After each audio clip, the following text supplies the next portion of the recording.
Throughout the dark history of slavery in the United States, countless atrocities were committed against enslaved African Americans. The most commonly told narratives of abuse focus on the brutalization of black women by white male enslavers.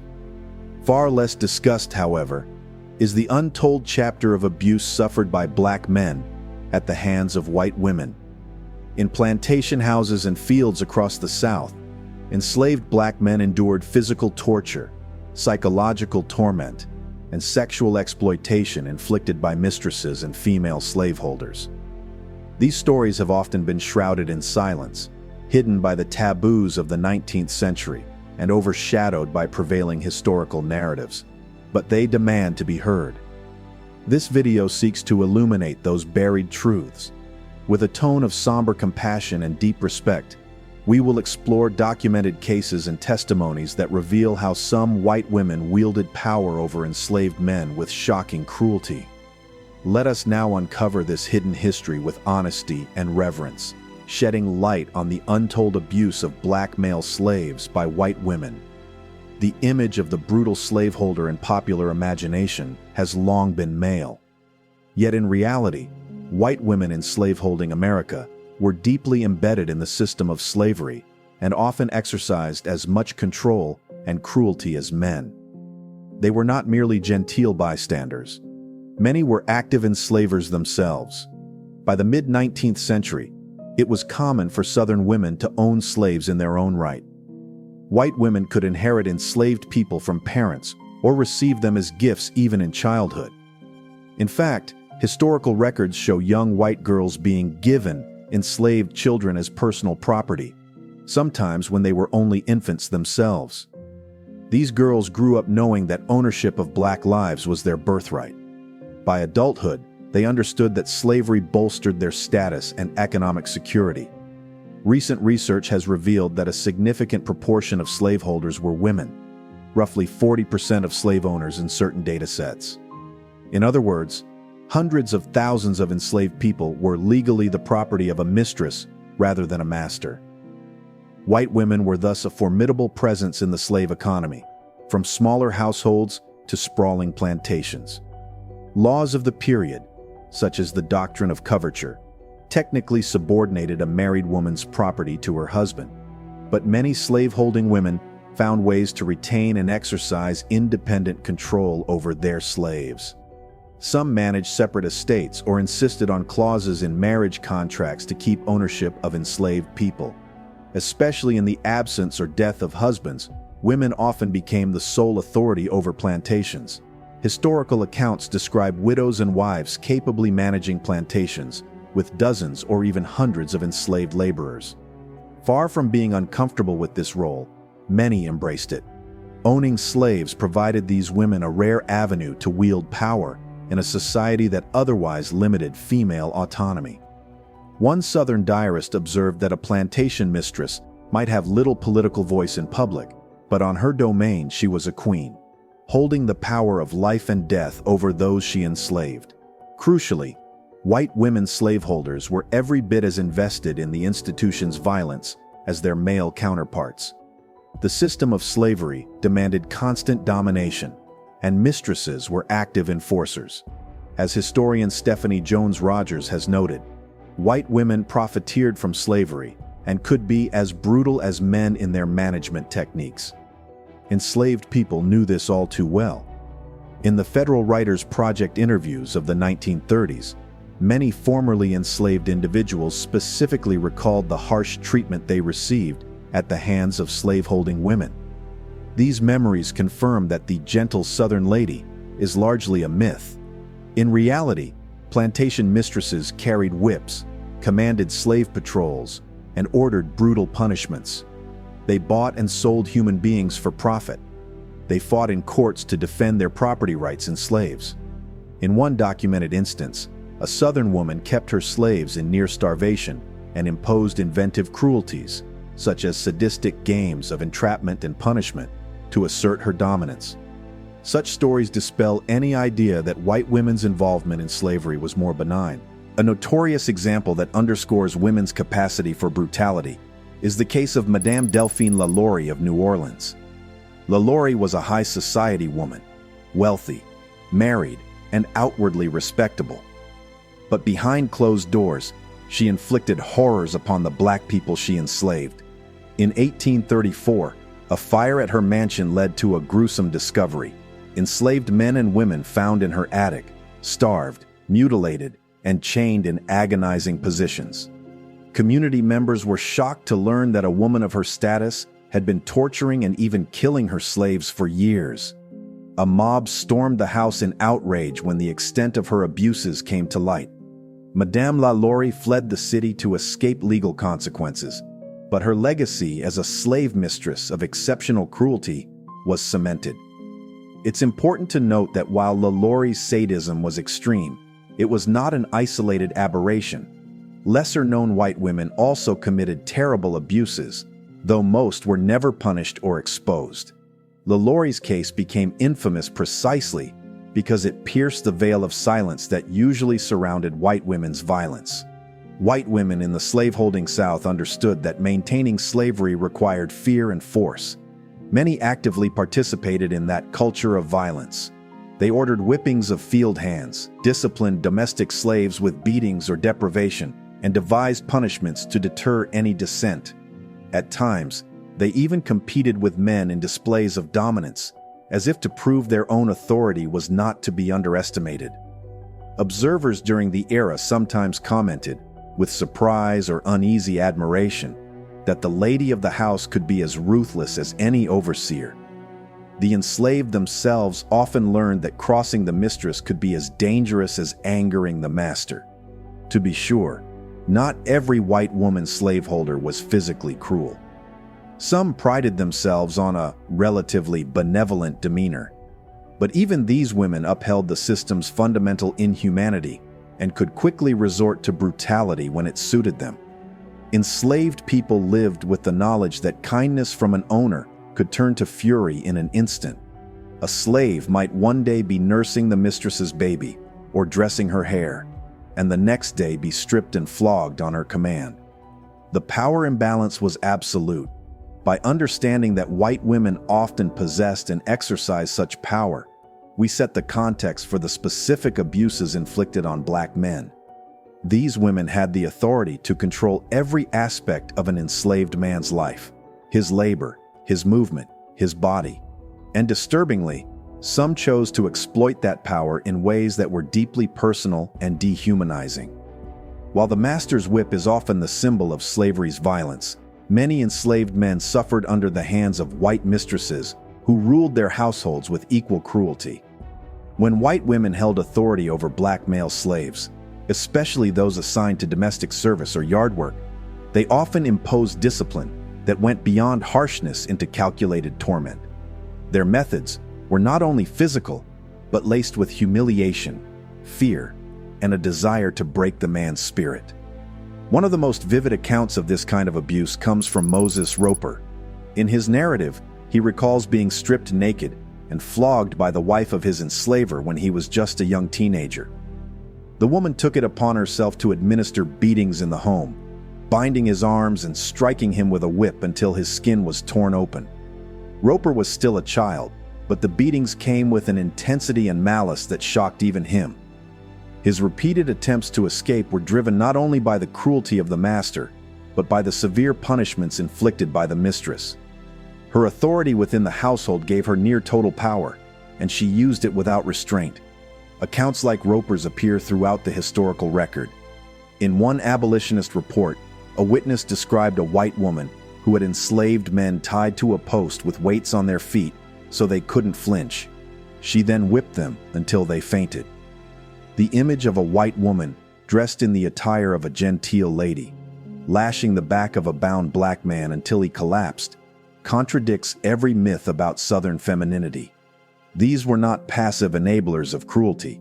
They were active participants who used violence to assert control.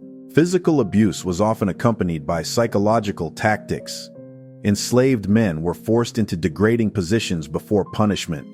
They were insulted, mocked, and sometimes beaten in front of other slaves to amplify the shame.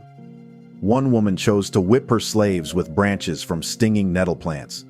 The nettles burrowed under the skin, leaving intense pain without scarring. This method was a calculated choice. It inflicted agony but left no visible mark, preserving the enslaved man's resale value. The mistress was fully aware of what she was doing. Her cruelty served both as punishment and economic strategy. The threat of sale was another form of punishment commonly used by white women. They would tell an enslaved man, often in a moment of anger or control, that he would be sold down the river. For many slaves, this meant being sent to harsher conditions or losing any connection to their families. In one case, a woman used this threat repeatedly against a man she lived with as her de facto husband. Though he may have played the role of a partner in private, in public, and in legal reality, he remained property. Her use of the threat of sale as emotional leverage created a prison that went beyond chains. He was bound by fear, not just steel. Mistresses often punished enslaved men for behavior that would be considered trivial. A missed curtsy, a wrong glance, or simply being in the wrong place at the wrong time could lead to beatings. White women expected exaggerated shows of obedience and often reacted with fury if they felt they were being disrespected. Enslaved men had to measure every word and gesture carefully. A misstep could lead to violence without warning. Even mundane moments were tainted by the unpredictability of a mistress's mood. A man might be serving tea one day and whipped the next. This psychological volatility created an atmosphere of constant tension. Enslaved men had no control over the rules because the rules changed with the emotions of the woman in power. Legal structures offered no protection. Southern courts recognized the right of slaveholders, male or female, to punish their slaves however they saw fit. As long as a mistress didn't kill her slave outright, she could lash, confine, starve, or mutilate without facing consequences. Her power was near absolute, and many used it without remorse. Despite the suffering, some enslaved men tried to resist in the only ways they could. Some feigned illness. Others tried to make themselves less noticeable or less useful inside the house. But open defiance was nearly impossible. A man who struck back at a white woman risked death. Most bore the pain in silence, preserving their lives and their dignity as best they could. Mistresses who inflicted this kind of abuse left scars that went beyond the body. They implanted a fear so deep it could last a lifetime. For enslaved black men, surviving such cruelty required not only physical endurance, but profound emotional strength. Among the darkest silences in the history of slavery is the abuse that enslaved black men endured at the hands of white women in the form of sexual exploitation. While the assault of enslaved women by white male enslavers has been widely acknowledged, the reverse, white women violating black men, has remained largely unspoken. This silence is rooted in deep racial myths and cultural taboos. It was once unthinkable to imagine a white woman as a sexual aggressor, especially towards someone society deemed subhuman. But this abuse did happen, and it left deep, unseen wounds. Enslaved men had no power to refuse a white woman who held ownership or authority over them. No matter how it appeared from the outside, no encounter could ever be truly consensual. The enslaved man's body was not his own. Submission was often a matter of survival. If he resisted, he risked being accused of assault, a charge that carried the threat of death. If he complied, he lost something sacred, his agency, his dignity, and often the trust of his loved ones. One powerful example is the case of a man named David in Virginia. A white woman named Dolly, the daughter of his enslavers, initiated a sexual relationship with him. When the relationship was exposed, David was the one punished. He was charged with rape, despite neighbors testifying that Dolly had pursued him. The court ignored the truth. David was convicted, his fate sealed by a system that would never accept the word of a black man over a white woman. What began as coercion ended in betrayal and punishment. David was left to carry the consequences alone. Stories like David's were not rare, but they rarely saw the light of day. Enslaved men who were coerced into sexual relationships by white women could not speak about it, not even to each other. The risk was too great. A white woman could end a man's life with a single lie. This terrifying imbalance of power allowed many women to act without fear of consequence. Some threatened the man with violence or sale. Others used manipulation, offering comfort or special treatment as a lure. And when the encounter was over, the enslaved man had no one to turn to. He was expected to carry the shame and silence with him. In some cases, these abuses tore apart enslaved families. A man forced into sexual submission might be punished by his own wife or scorned by others in the quarters. In one case from Alabama, a mistress impregnated a black man who was already married. The birth of a mixed-race child exposed the abuse. The man's wife fled the plantation, unable to bear what had happened. It was not only a betrayal of her trust, but a reminder that she could never protect her husband from the white woman's reach. The trauma of these experiences ran deep. Enslaved men often internalized the abuse, unable to name what had been done to them. They were robbed of the right to be seen as victims. Instead, they were often painted as aggressors, even when they were the ones being used and discarded. This distortion made it impossible for them to seek support. They lived in fear, not only of the mistress's power, but of the community's misunderstanding. Even within the system of slavery, some of these abuses stood out. In rare instances, records show white women being caught in these acts. One case involved a widow, discovered to be living with an enslaved man as if he were her partner. When the affair came to light, she was sent away, but the man was sold far from the region. It was his body again that paid the highest price. There were also instances of forced reproduction, where women owners treated black men like breeding stock. They were told who to sleep with and when. No choice was given, and no regard was paid to the relationships or feelings of the men involved. It was another form of sexual exploitation, one masked as plantation management. Enslaved men endured these violations in isolation. They could not speak of it without risking death. But their silence was not consent. Their survival was not submission. Every day they bore these experiences in silence was a quiet act of resistance, choosing to live, to endure, to protect what little of themselves they still controlled. The men who endured slavery bore more than chains on their bodies. Many carried wounds that could not be seen, wounds left by years of violence, sexual coercion, and humiliation. The abuse they experienced at the hands of white women inflicted not only physical pain, but deep psychological suffering. And still, many of these men found ways to survive. Their endurance became a quiet act of defiance in a world built to crush them. When a man is stripped of control over his own life, his own movements, and his own body, the damage reaches far beyond the skin.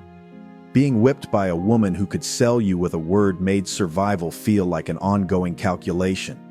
Men who were once strong in spirit were often reduced to silence, afraid that a wrong word or glance might bring more punishment. One of the cruelest effects of the abuse was the erosion of self-worth. A man who had to bow, speak softly, and endure humiliation at the hands of a mistress knew that his identity as a man had been taken from him. He could not defend himself. He could not protect his family. He could not say no. That kind of powerlessness broke many. And for those who managed to hold on, the cost was often hidden behind quiet eyes and tired hands. Sexual abuse brought a different kind of silence. Few enslaved men ever spoke of being touched or used by white women. The danger of speaking out was too great, and the shame too heavy. A man who was forced into bed by his owner could not tell his wife. He could not speak to his brothers. There was no one to listen and nowhere to place the pain. So he carried it. Some buried it so deeply that it showed only in the way they walked, the way they sat alone, or the way they kept their eyes low. The fear of being accused of something he did not do added another layer of suffering. A white woman's word had the power to end a man's life. One false claim could lead to a beating, a sale, or death. This fear made enslaved men constantly cautious, constantly alert.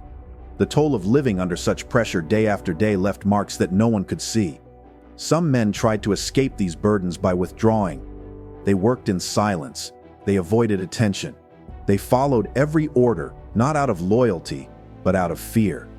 Others found strength in their families, even when those families were fragile and often broken by sale or punishment.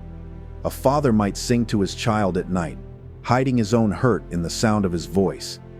A husband might hold his wife tightly, even if he had no way to protect her. These small acts of love became anchors in the storm.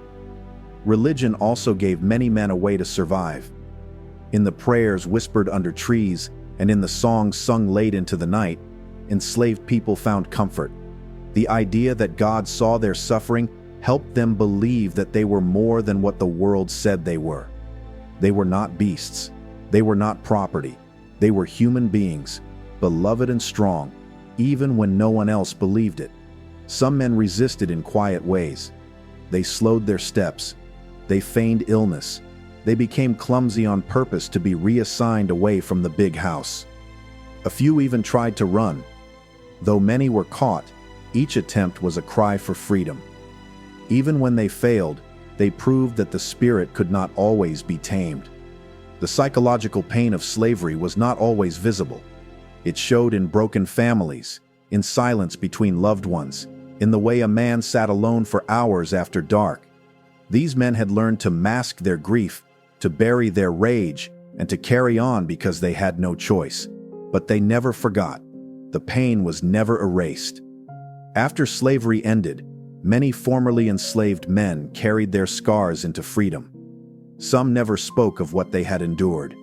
Others testified in courts or told their grandchildren what had happened. Their words, though few, are sacred.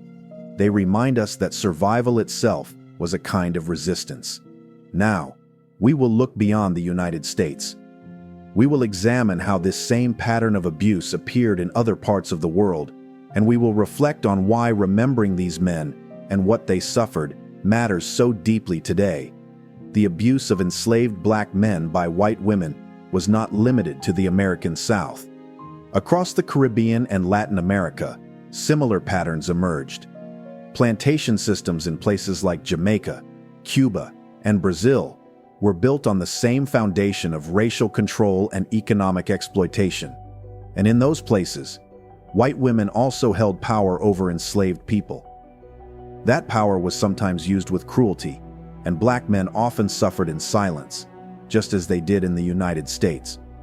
In the British Caribbean, white women played significant roles on plantations.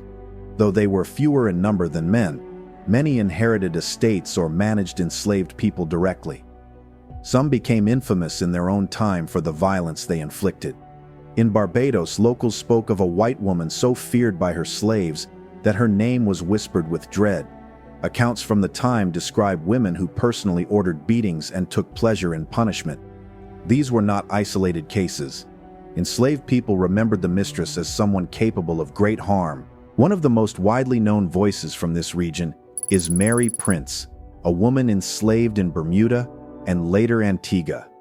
In her autobiography, she described a mistress who beat a pregnant woman so severely that the woman died. While Mary's story focuses on the experiences of women, it makes clear that the plantation mistress was not a passive figure. She held power and used it to inflict suffering. The men under her control were not spared that same brutality.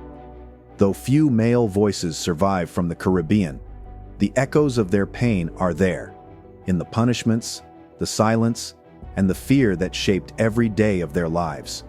Sexual abuse followed similar patterns across regions. In Cuba, colonial records tell of a white woman who lived in isolation on a ranch. She was discovered cohabiting with an enslaved black man. The community responded with outrage. The man was sold, and the woman was sent away. Yet the core of the story is familiar. A woman in power initiated a relationship with a man who could not say no. When the truth surfaced, the man paid the highest price. His body was once again treated as property to be moved or discarded. In Brazil, where slavery persisted longer than in most countries, There were reports of white women keeping young enslaved men as personal attendants. Some of these men became more than servants. Whispers of sexual exploitation surfaced in personal letters and local gossip, though rarely in official records. The culture's deep silence around white women's behavior meant that most of these stories were never told openly. But fragments remain. Brazilian abolitionist writers described women who treated enslaved men as objects of pleasure, rewarding them for compliance or punishing them for refusal. The imbalance of power in these places mirrored what existed in the United States. White women could not always act with full freedom in public life, but in the private world of the plantation, their authority over enslaved men was absolute. They could order a beating, demand obedience, or take a man into their bed.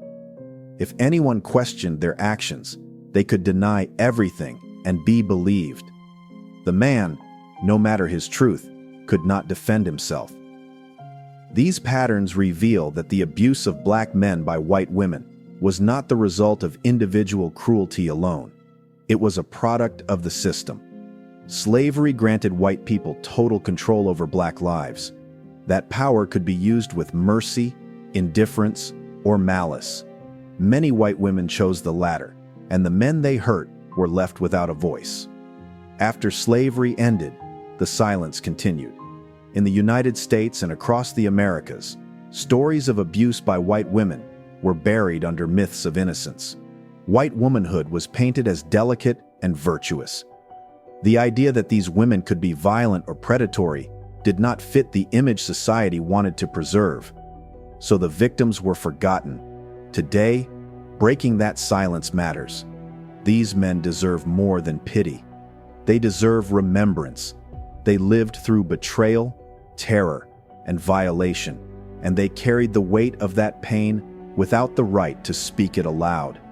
By acknowledging their suffering, we affirm their humanity. We also confront a truth that history has long ignored. Racism was not only upheld by laws and institutions, it was carried out in homes, on porches, and in the quiet hours of the night. White women, when given power under slavery, sometimes chose to use it in the most harmful ways possible. That truth is hard, but it must be faced. The enslaved men who endured these abuses were fathers, brothers, sons, and husbands. They were more than the labor they were forced to give. They were more than the pain they suffered. Many of them found strength in faith, in family, or in the simple will to survive. Their lives, though marked by violence, were also marked by dignity. Telling their stories is not about dwelling in pain. It is about restoring what was taken. It is about bringing their names, their suffering, and their strength into the light. In doing so, we honor them. We say what history tried to hide. These men were wronged. These men survived. And these men matter. May this exploration serve as a small tribute to them. In telling the truth, we keep their voices alive. The suffering they endured at the hands of white women, and indeed all enslavers, was not in vain. It is remembered. It teaches us the capacity for injustice that we must vigilantly oppose, and it shines a light on the strength of the human spirit, even in bondage. Their stories, once untold, are untold no longer. Thank you for watching and honoring this powerful history with us. If this story moved you, there's so much more we need to uncover. Real voices, real struggles, and the truths history tried to bury. So stay with us. Like this video, subscribe to the channel, and keep exploring the stories that were never meant to be forgotten. We'll see you in the next one.